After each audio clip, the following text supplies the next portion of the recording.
Hello. Hello. Have you ever wondered how to shower with a lemon? How to apologize to a cat? How to calculate pi by throwing frozen hot dogs? Then wikiHow is the website for you. wikiHow is an online database filled with hundreds of thousands of articles teaching you how to do just about literally anything. That means there is also a wealth of articles about goth and alternative communities and how to be involved in them and how to enjoy them. And today we are going to be looking at one of said articles. How to know you are a true goth. Before we get into the article, we have an announcement to make. Our new and improved merch store is now up and running. After a long time, we have finally gotten our new merch store with improved shipping times, all of your old favorite designs from our previous merch store, and even some new products that we never had before, including things like this Random Goth Couple beanie. We finally have beanies, guys. I've been wearing this pretty much non-stop since it arrived. It is embroidered with red gothic Random Goth Couple logo, and by popular demand we finally have patches on our merch store in these different designs: the Random Goth Couple red embroidered logo and Lynn's My Chips design. So if you want to get some cool merch and help support the channel, then check out randomgothcouple.store. So you are unfamiliar with wikiHow? Never heard of it in my whole entire life, never seen it, nothing. It is pretty much a database that teaches you how to do anything you can think of. Correctly? That is up for debate. So basically I think it's user submitted articles. They range from the genuinely helpful to the utterly insane. Whoever even thought of that? How did this get approved for the website? And who illustrated the artwork for it? That's something that genuinely confuses me, because every wikiHow article has illustrations on like step-by-step things, and they're all a consistent art style. But there is like a million articles on wikiHow. I would say AI. But wikiHow exists Before the whole AI thing, yeah. wikiHow is around a long time. Or AI is around longer than we know about it, and they've been using it to make these pictures. Maybe we're not even real. Maybe...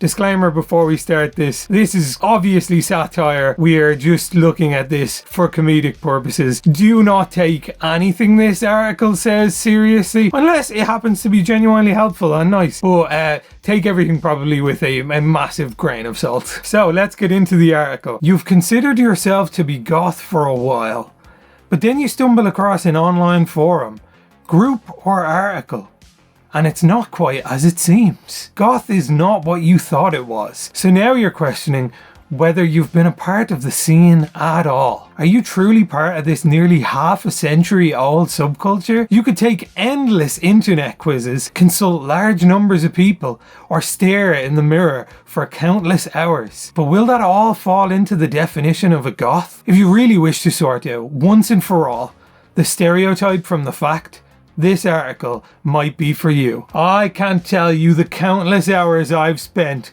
staring into a mirror wondering, am I really a true goth? The thing is, people do that. I've never really paid that much thought to it. No. Honestly, it's not really been much I've ever considered about it. I like goth music.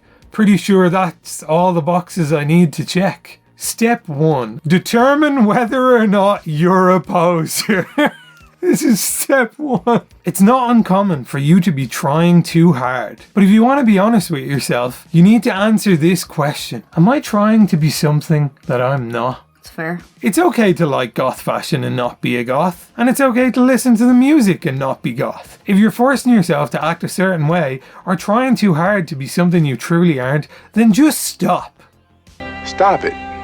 Get some help. If you simply admire certain aspects of the subculture, try just merging them in with your own style. I am pleasantly surprised at the accuracy and fairness of this so far. This is actually genuinely helpful information. I'm glad, because you have asked us for genuine information, and I hope that this will give you a bit of that instead of just wrong things, basically. We're only on step 1. Bear in mind, it could go downhill from here. But I think this overall actually actually isn't a bad point. I don't experience it much being older, but I do remember being a teenager trying to fit into certain boxes. Not to such a degree that I ever like pretended to like something I didn't, but I definitely think there were fashion trends I engaged in that were popular in like the subcultures that maybe I didn't fully love, or maybe just didn't suit me, and I did it just because I was trying to like fit in. Also, how will you know if you don't try, you know? You don't know how you're going to feel wearing a certain thing or doing a certain makeup or anything like that. So, I mean, I believe people like straight off the bat like, oh, you're a poser because you're not fully into something when you're just trying it out anyways. Trying out things is important. Obviously, you should experiment with your fashion, your style, makeup, everything. And just because you're starting out and trying out new things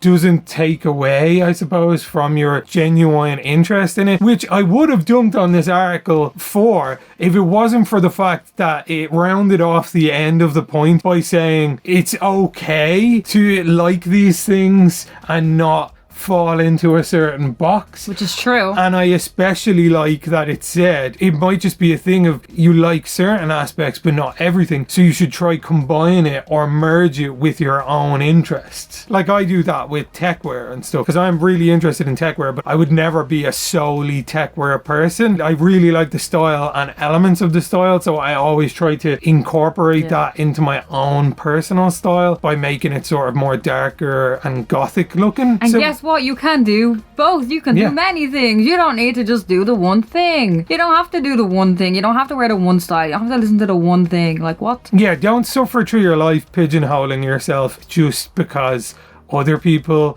or maybe just the general internet makes you feel like you have to. You can be interested in very many things. Like you can listen to lots of different types of music. You can like lots of different types of fashion. It doesn't diminish your taste or attraction just because you also like other things. The perfect example being how you like Britney Spears, but that doesn't take away from the fact that you're still a goth. You just also... Or does it? Or, yeah, well, according to the internet, some people it does. might say it does. But it doesn't. You can obviously like things that are outside of, you know, a subculture. It doesn't make you any less a part of it just because you have outside interests. Yeah. I mean, at the end of the day, you want to talk about things that make you happy and that you're interested in, and you shouldn't have to hide that just because some people... small amount of people will hate on you for it, and why change yourself for them, honestly. So I wasn't aware that I would have to read in this video. Now I'm gonna have to learn how to read. Okay, let's go. Also, I'm not wearing my glasses because they're broke. I've new ones on the way, so you see me like squinting. You know why. Step 2. Get away from the stereotypes. Throughout the nearly 50 years that the goth subculture has established, numerous stereotypes, misconceptions, and misinformation has surfaced through mainstream media. There are inside jokes and stereotypes like drinking black coffee. It's not black coffee. Smoking clove cigarettes, and the love for absent for the goth community, and then the negative stereotypes that those outside the goth community believe. These include the commonly incorrect beliefs that all goths wear black all the time. Traditional goths did typically tend to wear all black outfits, but as the subculture has grown offshoots and outgrowth such as romantic goth, death rock, and death rock ravioli, different types of colours have been added into the style. All goths are depressed and want to unalive themselves. This is probably the most outrageously untrue of all the stereotypes. The dark atmosphere of goths comes from the rebellion of the original goths against the bright disco scene of the 70s. Goths worship Satan or evil spirits. This is one of the reasons why people wrongly assume goths are freaks. The vast majority of the time this is not true.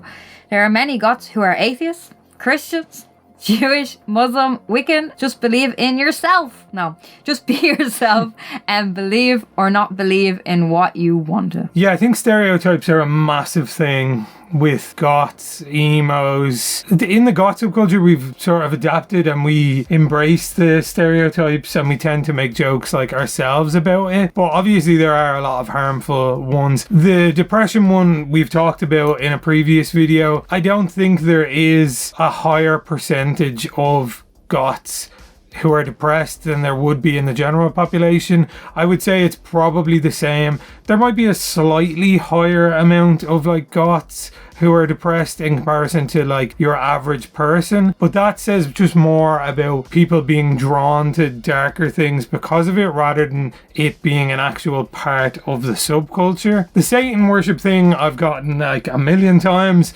People always assume that. Obviously not true. There are very, very many Christian goths like myself. I've also met a lot of just atheist goths, agnostic goths. There are people of all different like religions and creeds who are into the subculture. I don't think very many people in the world worship Satan at all. I know there is an offshoot of the Church of Satan that is like Luciferianism or something like that, and they genuinely worship the devil. But the Church of Satan themselves don't even really worship the devil as far as I know. They're just like worship yourself. Yeah, they believe in yourself being the one true God, and everyone's individualism is what makes them like a deity or something along those lines. I'm probably paraphrasing really badly. It's been a long time since I've read anything about it. And then the Satanic Temple is more of a political movement than it is an actual religion. So I think there's a very, very small minority of people who actually worship the devil in the world, you know. Oh, I understand it though. Yeah. I completely understand why they think we worship the devil, because we collect things like satanic stuff, so they don't understand that we just think it looks cool.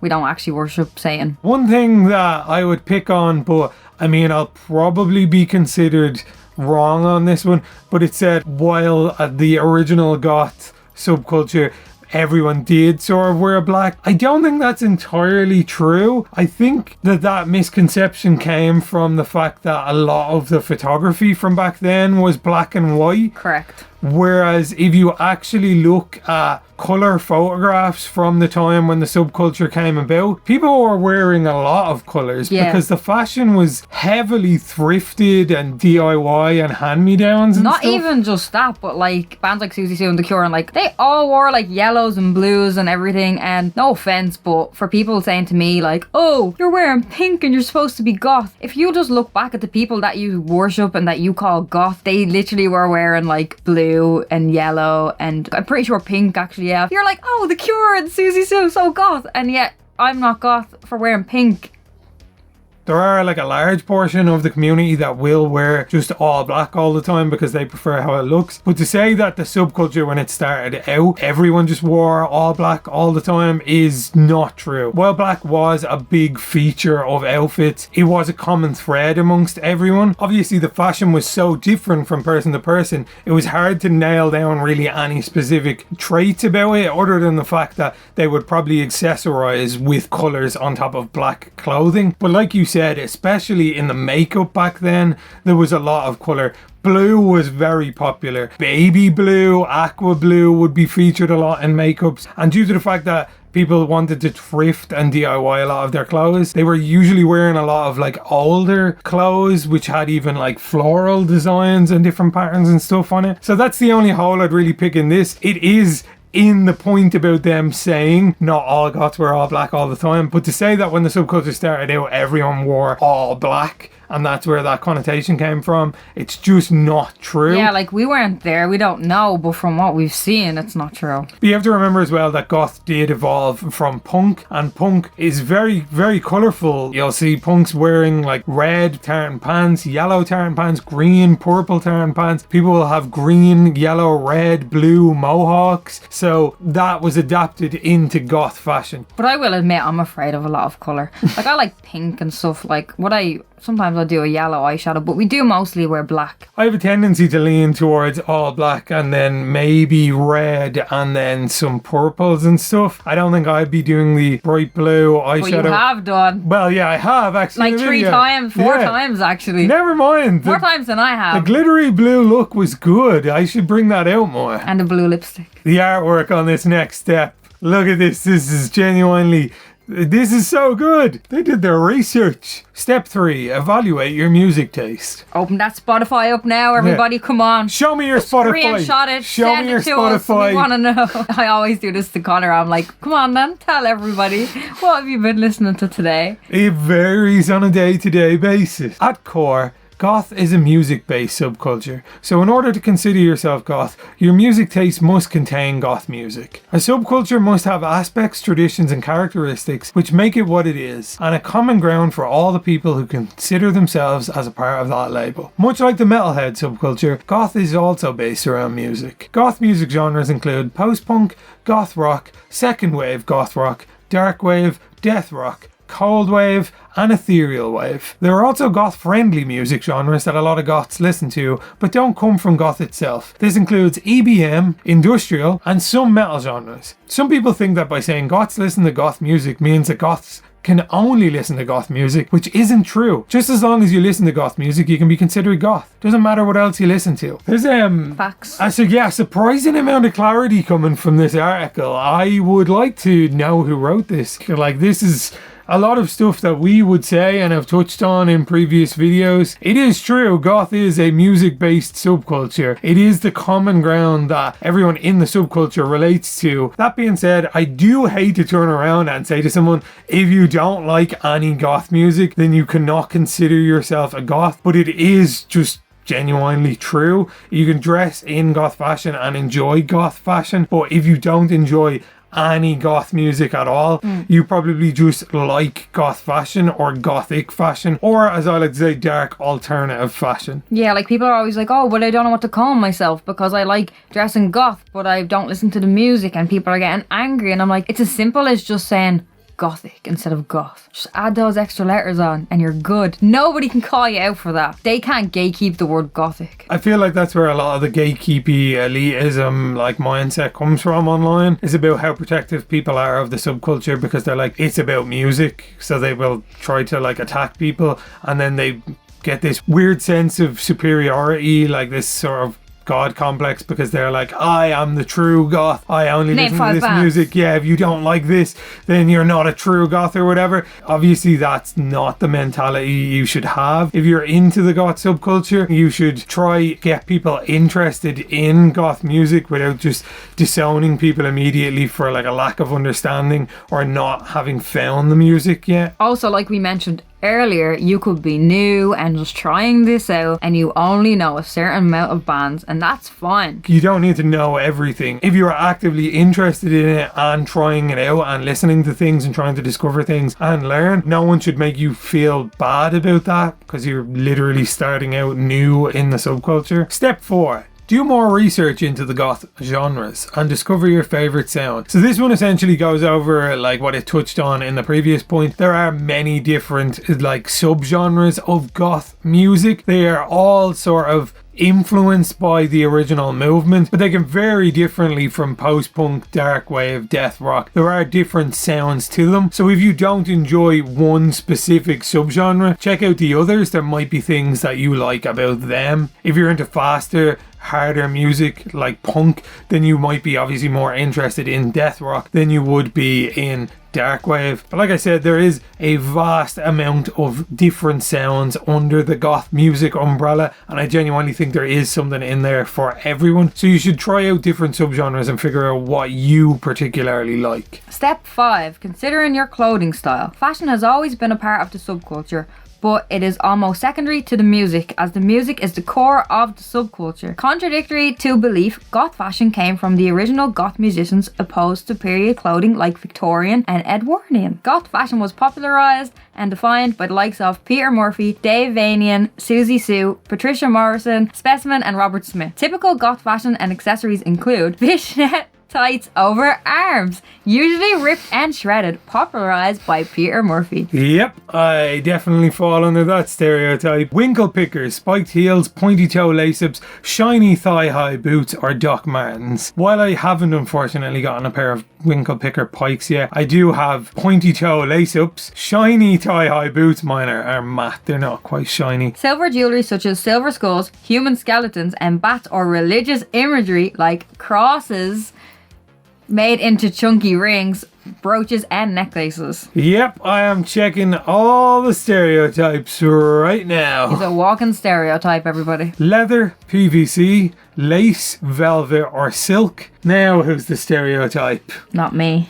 Nail polish, popular in colours such as black or red. So while we might have checked a lot of stereotypical goth fashion boxes there, I think it's bound to happen. Obviously, there are very, very many types and styles of goth fashion. Picking different elements from one and another and embracing them in your own personal style is going to happen. What can I say? I also love walking around graveyards. I don't drink black coffee. I've never tried a clove cigarette, but I have tried absinthe and I wasn't a fan. I genuinely think that is a helpful starting point for people who want to become more interested in goth fashion. They're in no way saying that this encompasses goth fashion as a whole, and if you don't incorporate any of these, then you're not a goth. I think they're just pointing like in a helpful direction a lot of the staple pieces that you will see in goth fashion and outfits. As we said earlier in the video, try not to pigeonhole yourself into like specific things that will limit your creativity within the fashion, but I do think that a lot of these things are helpful when building up a wardrobe. Step 6, look after your hair.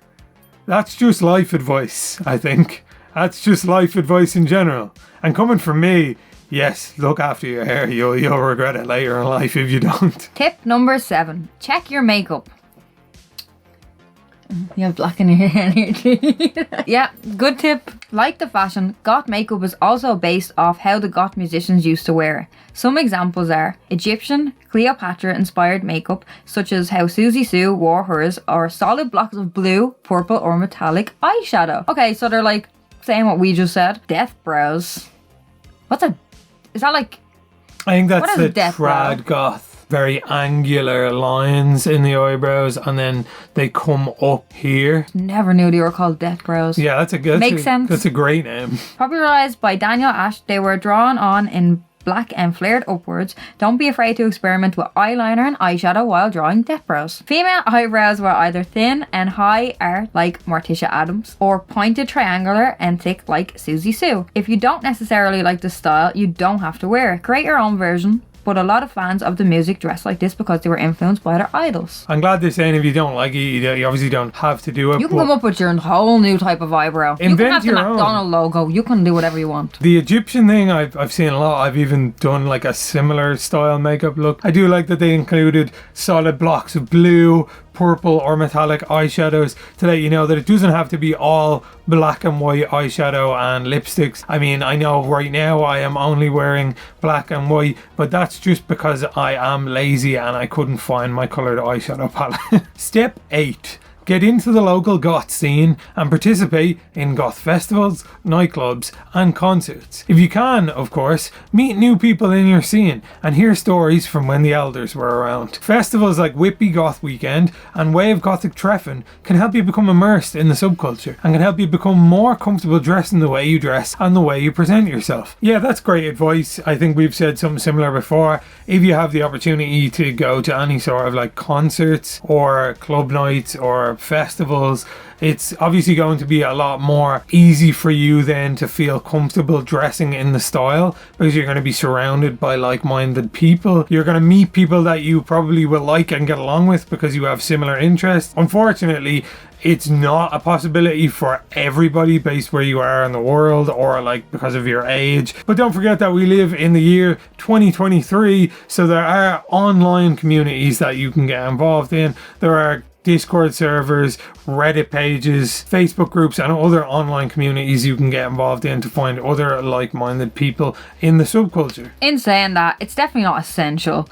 Like, you know, it's here as the tips, but again, like, if you're antisocial and you don't like talking to people and you want to just be in your room alone listening to goth music, absolutely fine. Step 9. Discover new goth bands and support your local scene. So I think these points have sort of been touched on already. Make sure that you listen to like lots of different types of music to find the niche that you enjoy the most. When it comes to helping out your local scene, obviously if you're financially comfortable enough to pay for music or merch from your favourite artists, that does support them and helps keep them going and keeps the scene alive. I will say one thing, they gave a good tip here, which if this article is recent, is going to be pretty cool. It says, check out goth dark alternative radio stations such as nightbreedradio.com, deathrockradio.com, and Dark Asylum, etc. So those, I am assuming, are like free online radio stations that play music. I was going to say, in this day and age, you can find pretty much anything on Spotify if you try out like dark wave, cold wave, post-punk. Someone has compiled a playlist of great music. Also, we have a playlist. I'll link it down in the description below. It's just some of our favourite tracks from a previous video when we talked about music. Obviously, not everyone can afford Spotify Premium, so these sort of online free radio stations are a great alternative. I'm probably going to check them out myself after recording this video anyway. Tip 10. Go thrifting and prepare some DIY. In the original scene, goths did not have complete stores to shop at. They had their creativity and what they found in local thrift stores to work with. As punk is DIY, that means goth is too, and will always be a big part of it. Start experiment with clothes yourself and make sure they are cheap enough so that if you mess up, you aren't too bothered about it. There are several goth DIY tutorials on YouTube and blogs to follow if you have no ideas. So this, I think, is probably one of the best tips in this video. Thrifting and DIY are a big thing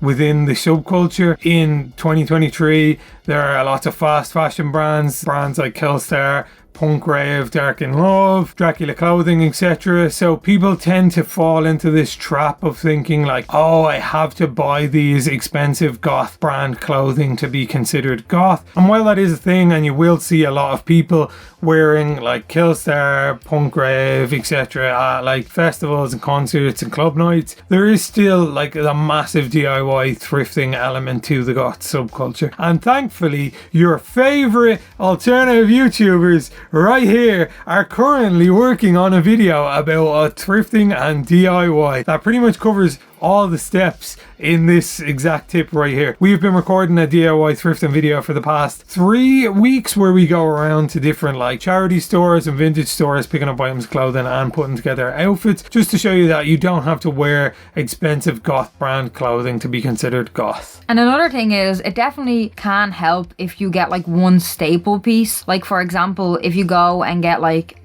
a belt from Killstar, but then go to the thrift store and buy like a plain black velvet dress, then you can wear that belt with other outfits, just get really cheap dresses and stuff, and then wear the belt just so if you want to feel a little bit more dressed up, you can do that. Also, there's the fact that you can actually find brands like Killstar and Punk Rave in thrift stores. We have actually had that happen. We found Killstar shoes, dresses, bags, everything. So definitely make sure to go and check it out. And down at the very bottom of the article, it has just some other helpful tips. Remember to be true to yourself. You don't have to prove anything to anyone, which I think is a point we've made several times on the channel. You are your own person. Your opinion and what you like and what you want to wear is as valid as anyone else's, and no one can take that away from you. Don't feel pressured to wear goth fashion all the time. Even most original goths only wore it when they were going out for the night, opposed to casually every day. I lean towards wearing goth or gothic clothing every day. Obviously not to the degree that I would for a night out or going to a concert or like filming this video. I don't wear makeup every single day. I only wear makeup if I'm filming videos or if we're going out to a concert or out to a club night. I don't wear it in my day-to-day life. It doesn't make me any less goth because I don't have to be gothed up 24/7. Anyone who tells you that is trying too hard to prove a point to themselves. And then it says here, remember that bands such as Slipknot and Asking Alexandria, etc. are not goth bands. They all fit under a kind of metal. But this does not stop you as a goth from listening to these bands. The amount of people that thought, that wasn't that many people. It was a couple of people, but I was just shocked. Slipknot are not goth. I'm aware, okay? I know. But we can listen to other music. We don't only have to listen to goth music. So that is the end of our How to Be a True Goth article on wikiHow. It can usually go either way with wikiHow. It's either going to be a genuinely well thought out and helpful article, or just batshit crazy. So this one was on the other end of the spectrum, where it was a genuinely like well-intentioned and helpful article about the goth subculture. Yeah, I guess that was a good introduction for me for my first time on WikiHow. I can only imagine the stuff that's on here. This just goes to show that there's actually some good stuff there, but in saying that, I guess it could get confusing because you're like, oh, I can trust it. Yeah, you click the next article and it's like, All goths worship Satan. Yeah. so like I said, always take them with a grain of salt, but I genuinely like this article. So this is a good resource if you are genuinely trying to get into the goth subculture and figure out whether or not it works out for you. Comment down below if you'd like to make alternative fashion WikiHow articles a series on this channel, and we will make it happen. As always, thank you so much for watching the video. We hope that you enjoyed it. If you're not subscribed, please consider subscribing, as it helps out the channel a lot. If you want to support us, then a link to our Patreon is in the description down below. And until next time, see you in your nightmares.